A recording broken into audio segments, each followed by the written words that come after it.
कौन है? मार्कंडेय जी कौन है पता है आप लोग को? मार्कंडेय जी के बारे में जानते हैं? नाम सुना है मार्कंडेय जी का? मार्कंडेय जी के बारे में कहा जाता है कि उनके पिताजी शिव भक्त थे। क्या थे? शिव भक्त थे। तो शिव जी के भक्त थे। शिव जी इनके मतलब व्रत पे बड़े प्रसन्न हुए, बोले कि हम इनके पास संतान नहीं था।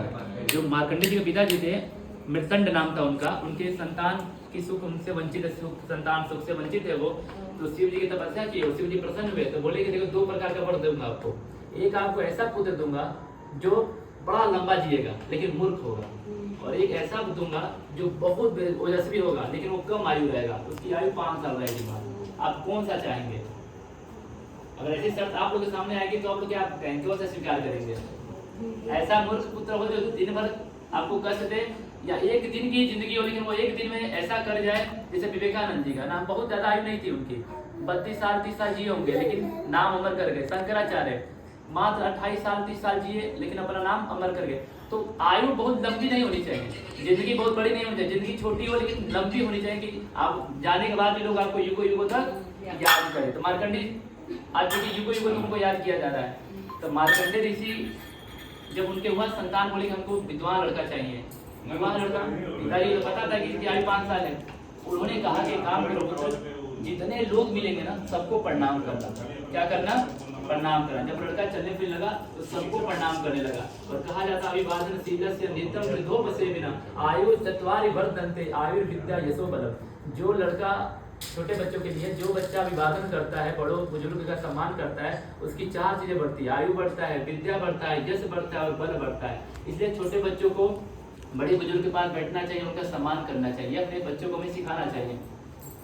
तो वो प्रणाम करने लगे, सब जो जाता उसको दिन भर प्रणाम करते। एक बार क्या हुआ कि सप्त ऋषि लोग गुजर रहे थे। कौन गुजर रहे थे? सप्त ऋषि लोग। और उन्होंने प्रणाम किया तो ऋषि अक्सर 100 वर्ष जियो, 100 वर्ष जियो, सब ने आशीर्वाद दिया, 100 वर्ष जियो, 100 वर्ष जियो, 100 वर्ष जियो। अब 700 वर्ष जीवा दिया, जिसका आयु था 5 साल, उसको जिला दे कितने साल? 700 वर्ष जीने को मिल गया। अब तो ऋषि ऐसे ऋषि थे सप्तऋषि, आज भी देखेंगे आकाश में ना तो 7 ऋषि दिखाई देते हैं, सप्तऋषि। वो इतने प्रसिद्ध ऋषि हैं, ऐसे ऋषि की बात को भगवान कैसे उल्लंघन कर सकते हैं? अब ऋषि मैंने बोल दिया तो जो बोल दिया वो करना ही पड़ेगा, और भगत के वश में है भगवान। जो भक्त बोल दिया भगवान को फिर वो करना पड़ेगा। खंबे में भगवान नहीं थे, खंबे में भगवान नहीं थे, लेकिन प्रहलाद ने बोला कि खंबे में भगवान है, तो भगवान को खंबे में आना पड़ गया। तो भक्त के आगे विवश हो जाते हैं भगवान। अब जो आयु 5 साल थी वो आयु बढ़ गई 700 साल। अब किया क्या जाए? तो इस प्रकार सारा मतलब मीटिंग हुआ देवताओं का, और फिर उनको अमर ही कर दिया गया, जाओ तुम अमर ही रहो। और तुमको तो विधि का विधान बदल दिया गया मार्कंडेय जी के लिए। तो उन्हीं के कथा इसमें आती दुर्गा सप्तशती के माध्यम से, जो उनको अमर कर दी।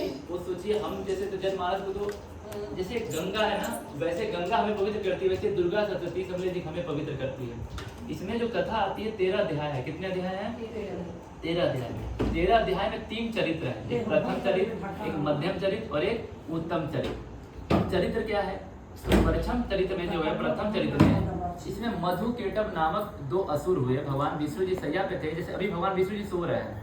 आषाढ़ के एकादशी से भगवान सो जाते हैं, और देवों एकादशी जो कार्तिक आएगी उसमें भगवान क्या करेंगे, फिर उठेंगे। इसी बीच में सो रहे थे वो, तो उनके मल से 2 राक्षस पैदा हो गए, मधु केटव नाम के। और ब्रह्मा जी जो है ना, वो भगवान विष्णु के नाभि में से निकले हुए हैं। तो सबसे करीब कौन है? विष्णु जी के ब्रह्मा जी हैं। जब वो दोनों निकले तो निकलते उनको भूख लगी, राक्षसों को क्या लगा? भूख। तो वो ब्रह्मा जी को खाने के लिए दौड़ पड़ेंगे, चलो यही सबसे अच्छा शिकार है, इसी को खाया जाए। अब जब ब्रह्मा जी की तरफ बढ़ने लगे वो लोग, तो ब्रह्मा जी डर गए, भगवान विष्णु जी सो रहे हैं, तो किया क्या जाए, किसको जगाएं? तो उन्होंने एक योग माया का ध्यान किया। किसका ध्यान किया? योग माया का। योग माया जिससे सारी दुनिया ग्रसित है, हम सब लोग उसी माया में ग्रसित हैं, जो हमें एक दूसरे के प्रति लगाव है, प्रेम है। जबकि आपको पता है एक माँ अपने पुत्र से आशा करती है कि बड़ा होगा, हमका आदर सत्कार करेगा, हमें खिलाएगा, मेहरारू की हर सेवा करवाएगा। जब ऐसा होगा नहीं, वो कोई ठीक नहीं, लेकिन एक उम्मीद पे दुनिया टिकी हुई है, जो उम्मीद है वही माया है। अब मधु केटव भगवान ब्रह्मा को खाने के लिए दौड़े, और ब्रह्मा जी योग माया का ध्यान किए, योग माया से निवेदन किए, है भगवान, हे माया, तभी भगवान विष्णु को थोड़ा देर के लिए जगा दो कि हमारा बच्चा हो सके।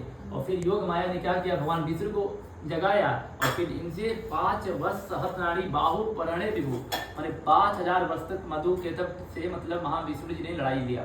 और इतने महाबली थे क्योंकि विष्णु जी के अंश थे।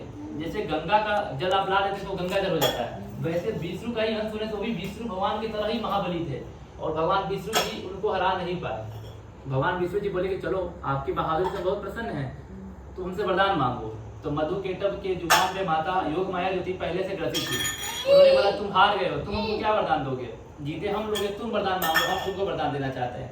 तो उन्होंने बोला कि ठीक है, जब तुम वरदान देना चाहते हो तो मैं तुम लोगों की मृत्यु चाहता हूँ कि तुम दोनों हमारे हाथों से मर जाओ। अब वरदान तो पीछे कैसे हट सकते थे? बोला ठीक है। उस टाइम क्या था, पूरा पृथ्वी जलमग्न थी, सब जगह जल था। तो उन्होंने दिमाग लगाया भगवान हमको ऐसी जगह मारिए जहाँ जल ना हो। तो दोनों को अपने जंगे पर रखते हैं और फिर उसके बाद भगवान चक्र से उन दोनों का वध करते हैं। तो प्रथम जो चरित्र है इसमें मधुकेटव का वध होता है। किसका वध होता है? मधुकेटव। अब ये कहानी सुना कौन रहे हैं? तो एक ऋषि हैं, एक सूरत और एक समाधि, दो नाम के व्यापार। एक राजा रहता है, समाधि नाम का जो सूरत नाम का राजा रहता है और समाधि नाम का एक वैश्य रहता है। इन दोनों को क्या होता है ना, जो व्यापारी रहता है